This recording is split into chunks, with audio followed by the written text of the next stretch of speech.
Welcome to the 10th episode of the second season of Heart to Heart with Michael, a program for the bereaved community. Our purpose is to empower our community with resources, support, and advocacy information. This season's theme is a celebration of life, and we are fortunate to have Julia Wagner with us here to discuss Grieving with Grace. Julia will tell us about her daughter Lizy. In segment 2, we'll learn more about how the Wagner's faith has helped them heal. And in the third segment, we'll learn about new traditions the Wagner family have created that have enabled them to remember and to honor Lizy. Julia is the mother of 6 children, the oldest of whom died suddenly and unexpectedly after an unforeseeable accident at home. At the time, Lizy was just 2 weeks shy of her 13th birthday, which added an extra layer of poignancy to her loss. Not only did Julia and her husband have to learn to handle their own grief, but how to tenderly guide their remaining 5 children through the process of coping with their loss as a family and as individuals. Lizy's parents have focused on remembering her with joy and preserving her place in their family by creating new traditions in her name, as well as maintaining old ones the family cherishes. Julia, welcome to Heart with Michael. I am happy to be here. Julia, please tell us about your daughter Lizy and what she was like and the special role that she played in your family. As the oldest, she was kind of the caretaker of the family. She loved her siblings. She loved to play with them, make up games, tell stories. She loved to interact and help them with different things and other people as well. She absolutely loved the color pink and silly, ridiculous jokes. She loved to do acts of service and help others. One of her favorite things was to make fleece blankets to donate to the Children's Hospital. That started when her younger brother was in the hospital for a congenital heart defect, and she would help make these blankets to donate. She also ran a lemonade stand and would donate the money to the Children's Heart Foundation, and she just loved helping other people. What are some of the things that she would do to help other people? Well, again, it was mostly with a lot with the blankets and the lemonade. Mm-hmm. She would do things, just go out of her way. If she saw someone who was sitting by themselves, maybe they were sad at a school event or at church or somewhere else, she would just go sit by them, no matter the age. She would just go be their buddy. She was always ready to lend a helping hand. We'd walk through a parking lot at the grocery store, and she'd see someone who was struggling with their kids or with their groceries, and she'd run over and help. Sounds like a sweet kid. Yeah. How's the family dealt with the trauma? What were the resources that you drew on when you made plans for going forward? Well, at first it was just, we're reeling from the shock. I don't know that we really knew what to do with what had happened and how to guide the family through it. One of the resources that helped us the most was a group here in the Cincinnati area called Fernside.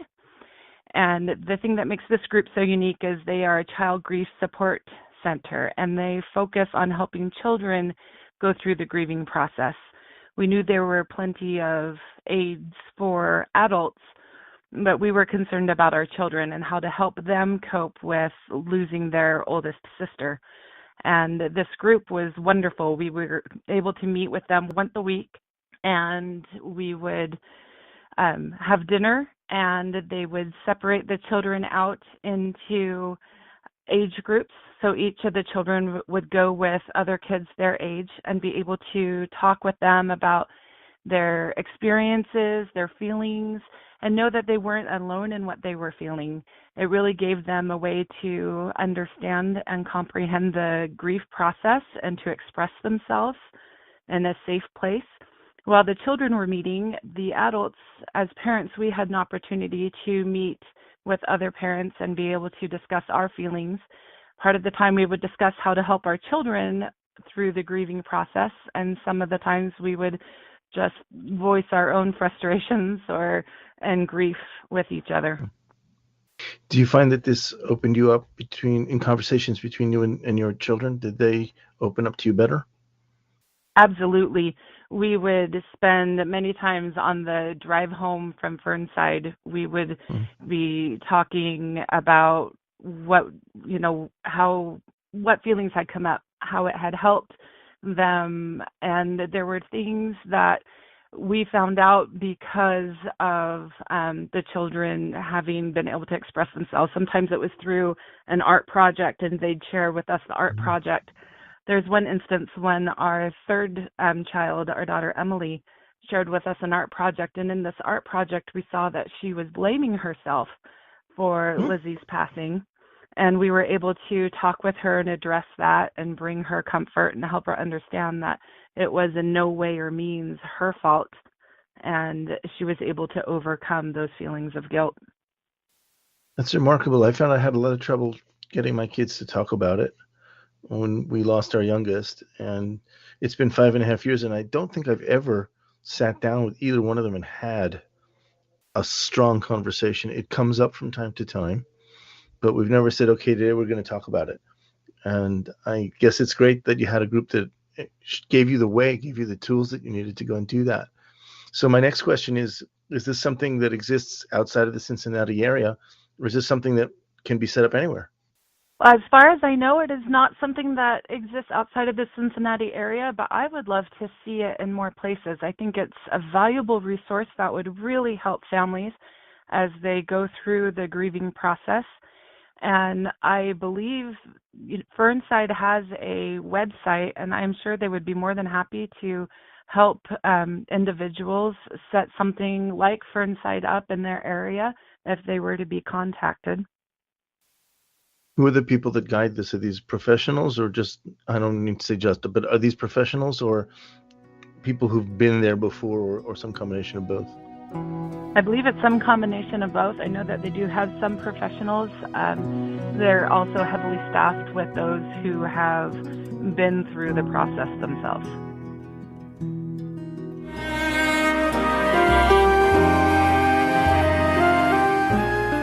Home Tonight Forever by the Baby Blue Sound Collective. I think what I love so much about this CD is that some of the songs were inspired by the patients. Many listeners will understand many of the different songs and what they've been inspired by. Our new album will be available on iTunes, Amazon.com, Spotify. I love the fact that the proceeds from this CD are actually going to help those with congenital heart defects. Enjoy the music. Home Tonight Forever.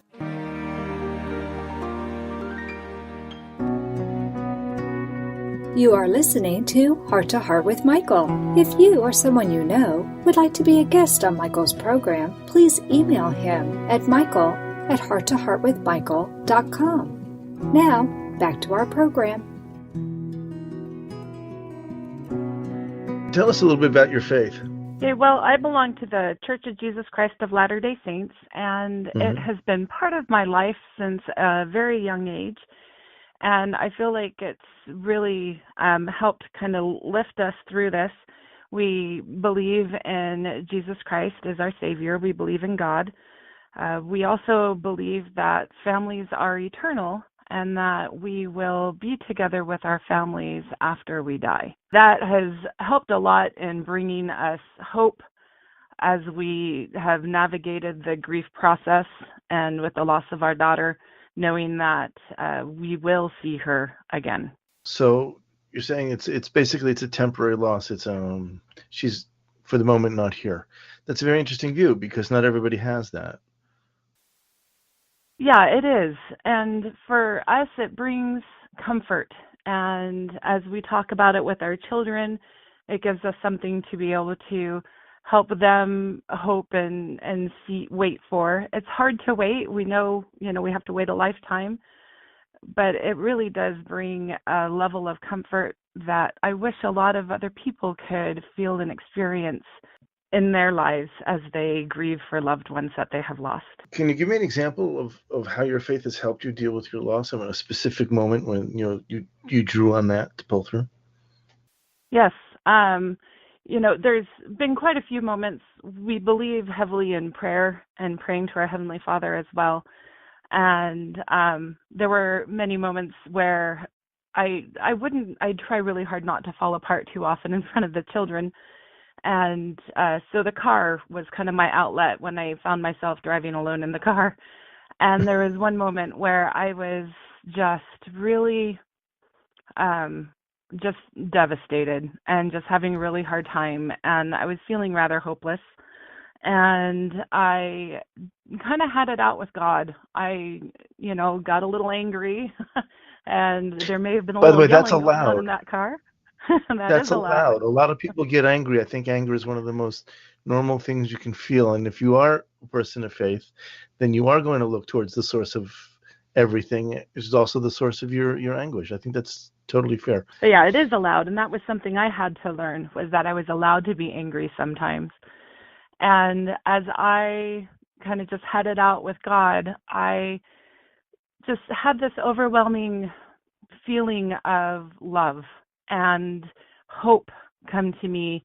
And I remembered and knew that I would see her again, and that while it was really hard right now and the years ahead would be hard and I would miss her every second of every day, that I would see her again. And I feel her with me many, many times. I feel a closeness, that she is still around us, even though we can't see her. She's still part of the family. She's still with us, and we feel her presence. And knowing that we'll be together again, and knowing these things, it helps me get through those really hard, tough parts where I'm just starting to fall apart and feeling like everything's just kind of getting shredded to pieces. I can grab onto those pieces and pull them back and make it through and keep the family together and strong.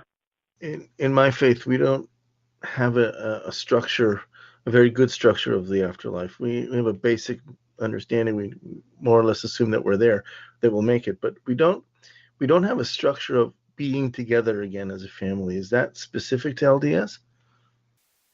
I don't know if it's specific to LDS, but it is something that, as being a member of the Church of Jesus Christ of Latter-day Saints, it is definitely part of our religion. We believe, family is a central and integral part of our religion, and we believe that through Jesus Christ and God, we are able to be together as families for all eternity. It's a central unit.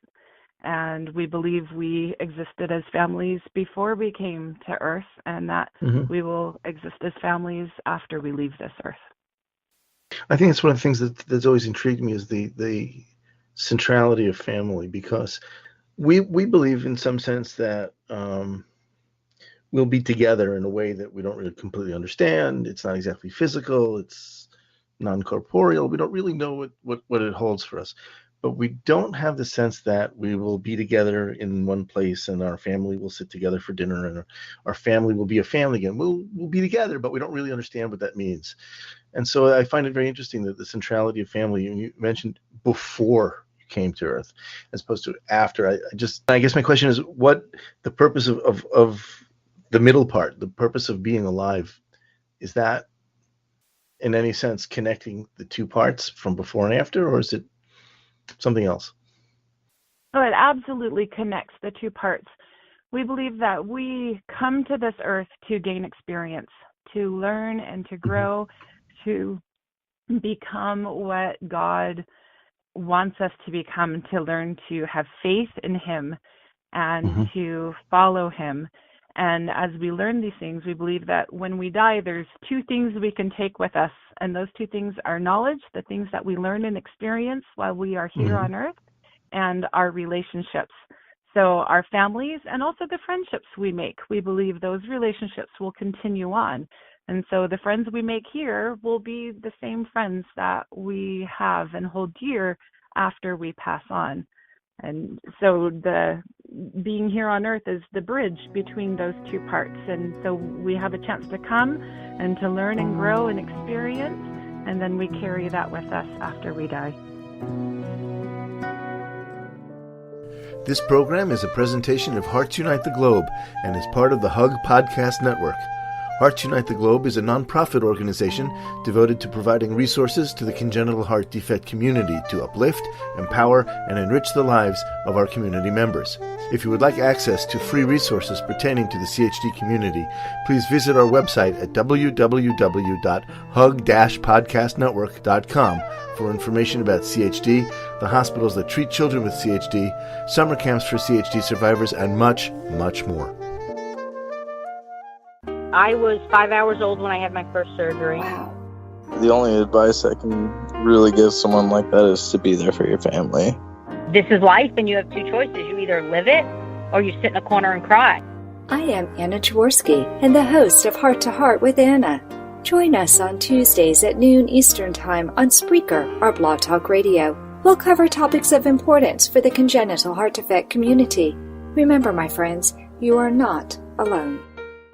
I am with Origami Owl Jewelry, and we personalize lockets. It has helped me heal so much by having that locket. I've had other friends and customers who have created lockets. They love their lockets, and they gift lockets to people who are bereaved or they're celebrating somebody. To get your own Origami Owl locket, contact Nancy Jensen on Facebook or her website, nancydancyme.origamiowl.com.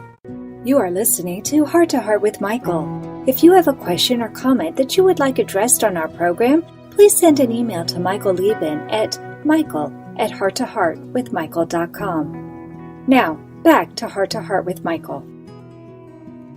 Welcome back. We've been learning about Julia's daughter, Lizy, and how Julia's family's faith has helped them to deal with the trauma of losing Lizy at the tender age of 12. Julia, tell us about the activities your family takes part in on a regular basis to remember and celebrate Lizy. I think one of the most important things that we do is we talk about her a lot. Our youngest child was not quite 2 when she passed away, and he was just so attached to her that we were worried about him growing up without any memory of her. And so we would tell stories, and she loved jokes. We just do a lot with humor in our family.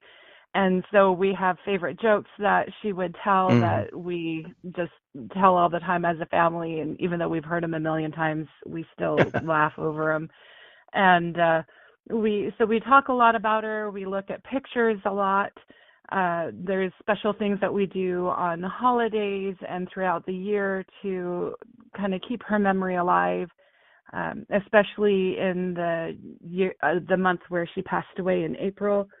We do some very special things at that point in time and over her birthday to help kind of ease the pain that time of year brings.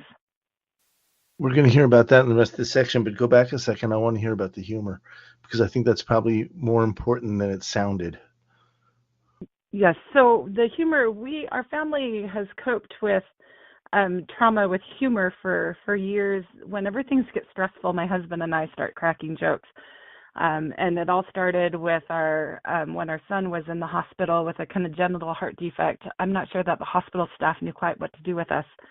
But being able to laugh about things, I was always of the opinion you can choose how you react in a situation, and you can laugh or you can cry, but crying gives me a headache, so I prefer to laugh.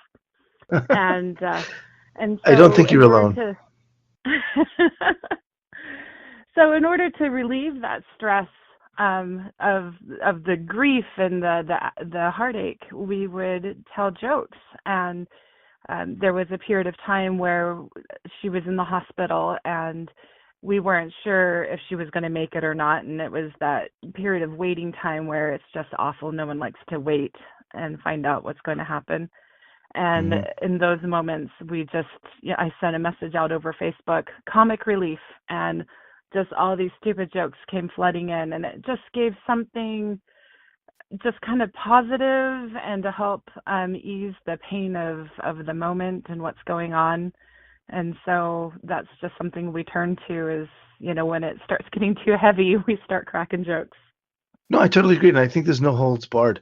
A friend of mine was recently in the hospital receiving his pacemaker at the age of 78. And we passed around on the internet that, the day he got his pacemaker was also by coincidence his birthday. And we passed around the word, we're all going to get on roughly at the same time and fill his Facebook wall that day with hospital jokes. Okay. Going straight for the jugular. We're going to joke about being in the hospital. This was a guy who could take it, but I think that the idea is you have to break it with something. You've got to punch a hole through it, and the biggest hole that you can make. And really, again, people who haven't been there think that we're crazy, or they don't understand it, and I hope they never get there. And I hope in that sense that they never do understand it. But from my personal experience, we've never been through a mourning or a loss of somebody in our house, in our family, my grandparents, without hysterical humor and laughter. And I think that's one of the most healthiest things that a human can do. I really, really do. But let's move on. Tell me about, you mentioned certain days of the year and you have different traditions. You talked about Valentine's Day. You talked about her birthday. You talked about that whole month. Tell me some of that. With Valentine's Day, that's a really special one. That one started when she was very little. She was about 8 or 9 years old, and she came home from school one day with a flyer that talked about a father's daughter Valentine's dance, and she really wanted to go. And of course, she is one of 3 girls, and then we had 3 boys, but at that point, we only had 4, I believe, maybe 5 of the children. And she came to me with this flyer, and she says, I really want to go and do this with my dad. And I looked at it, and the cost was something rather unreasonable, especially when we considered that he wouldn't be able to take just Lizy. He would have to take all 3 girls. So I had to tell Lizy no. And she was pretty disappointed, and she was kind of staring at her feet, and you could tell she was just really, really sad. And then she gets this little glimmer of hope in her eye, and she looks at me and she says, well, can we have our own family dance? And I was like, nice. Well, yes, of course we can. And so a tradition was born. So she helped me make decorations, and we cleared the kitchen area of the table and chairs and hung all these Valentine decorations, and we made finger food and refreshments just like you would have at a dance. And she helped me pick out all the music. And we just had a family dance. And so every year we had a family dance. And then she passed away. And Valentine's Day came around, and we're all kind of looking at each other, and do we continue this tradition? And the kids were like, well, we can't have a family dance without, it'll be hard to do it without Lizy, but we can't not have it. And so I went to the grocery store, of all places, just before Valentine's Day, and was walking through the grocery store, and they had these huge, gigantic stuffed animals. And surprise, surprise, sitting on top was this huge pink lizard. And Lizy loved lizards. That was one of her nicknames. And she actually didn't mind the nickname Lizard. And she thought it was great. And so there's this gigantic pink lizard, and I was like, what are the odds? So I bought the lizard, took it home. We had the family dance, and we still do it every year now. And we still have the big pink lizard, and it comes down, and everybody takes turns dancing with Lizy the lizard, since Lizy can't be with us physically. So that's one thing that we do. I think that's totally beautiful. And she's brilliant for coming up with it. Totally beautiful. Yeah. Yeah, and it's just brought so much joy, and we look forward to that. Some of the other things we do to celebrate is in the month of April. So, we call it her angelversary when she passed away, is, of course, 2 weeks just before her birthday. And so the month of April gets to be really hard. And she also passed away the day before Easter. And that, of course, Easter is really big in our family. And so all of those things kind of combined make April kind of the month that we're like, oh, April's coming. So we decided we needed to do something positive in her memory to get us through the month. And we thought back to how much she loved to make fleece blankets and donate them. And we began making fleece blankets in her memory and donating them to Fernside, the group I talked about earlier. Fernside has a camp, once in your life camp that kids can go to, that works through grieving and all these things. And at the camp, they give the children these blankets. And so we started making blankets every year to donate to Fernside. And it's been amazing because we get donations from people for fleece, and every year we make more and more blankets. And this year we were able to donate 26 blankets. And these are blankets we make in about a 2-hour period. And so 2 hours per amazing. blanket? No, like we set up a time, we're going to make these blankets between, 4 o'clock and 6 o'clock, and all these people come from the community and church to help us, and we get fleece donations from them before and during, and we start making blankets, and we make as many as we can. And this year we made 26. There was one I had to finish after the activity was over, but wow. And it's amazing. That's amazing, yeah. I think these are things that you can really only do with big families, but I'm trying to picture what it must look like with everybody working on blankets. Yeah. All right, so let's talk about Christmas before we go. Okay. So Christmas, that was another really special one. It was another, of course, really hard holiday as it came up, was how do we cope with getting through Christmas? And I was getting ready we were decorating the house, and I pulled out the Christmas stockings, and, we hang them in order of age. And so, she's the third one I hang, and I picked up her stocking, and I just sat and stared at it. And, of course, I cried, and I was like, what do I can't bear to have this stocking hanging there empty, but, but I can't not hang it. And so I talked with my husband, and we said, well, what if we fill the stocking with acts of service and encourage the family to serve each other and other people? And what if we ask other people to send in acts of service, and we can put them in the stocking? And that's what we did. We gathered our family and told them what our plan was, and they were really excited. And so they would go around all of December finding every way they could possibly think of to do something nice for their siblings or for a neighbor or just someone in the community. And we put it out on Facebook, and we had her friends and even strangers that found out about it sending in acts of service that they had done so that we could put them in Lizy's stocking. And we tell people, we're like, it can be anything that's been done throughout the year. So we have some people now that save them all up all year long, and they send them to us in December. So then after everything's done on Christmas Day, after we've opened all the presents and done all of our usual things, we gather around and take Lizy's stocking down and read all the service that was done. And we think it's just a beautiful way to a gift for her, and also a gift for our Savior Jesus Christ and for God. It's a wonderful thing that you do. It's wonderful. I want to tell you before we go that I have fallen in love with your family. I've fallen in love with you. I've fallen in love with Lizy and everything that you do. I just think you guys are great. And you're a model for people who are going through loss now and thinking, what can I do? How do we possibly get through this? And how can we remember our loved ones in ways that we can keep them close and not break down all the time? And I think you guys really found that middle road. And I really I'm proud to have met you, because I think you really have given me something to think about personally. And I hope that our listeners will have a very similar experience. And that concludes this episode of Heart to Heart with Michael. I want to thank Julia Wagner for sharing her story with us, and I hope that her family's creative ideas about honoring Lizy have inspired those who are listening. Thank you again for being with us. Thank you. Please join us at the beginning of the month for a brand new podcast. I will talk to you soon, and until then, remember, our loved ones are still with us as long as we keep their memories alive. Thank you. Thank you again for joining us. We hope you have gained strength from listening to our program. Heart to Heart with Michael can be heard every Thursday at noon Eastern Time. We'll talk again next time when we'll share more stories.